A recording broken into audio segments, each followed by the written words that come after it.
Hi folks, well you're here because you want to know what is autism spectrum disorder.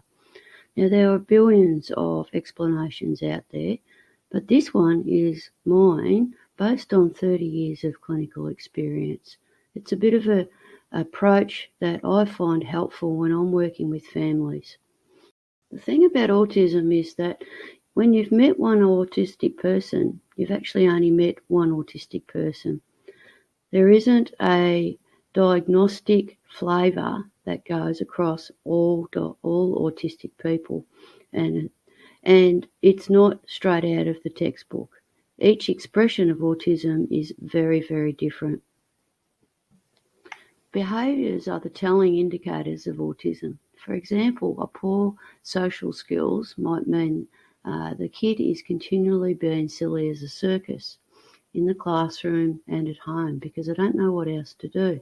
Other behaviours might include being the classroom policeman, making sure that everybody is actually following the rules.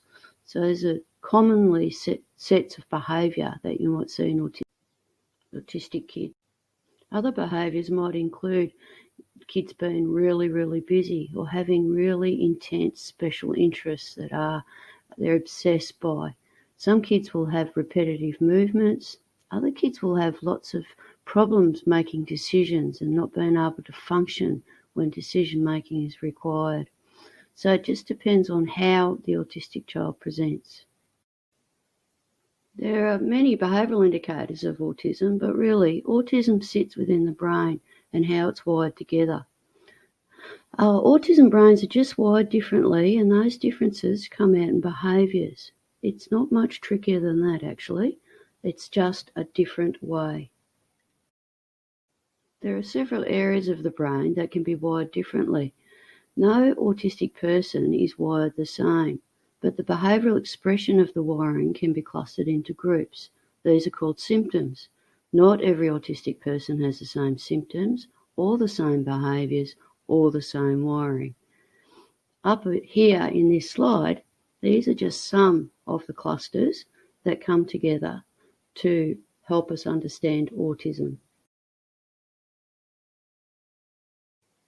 So we've established that autism is different wiring in the brain, which produces behaviours which we then put into clusters. Then, according to the clusters, we put them into groups, which are symptoms.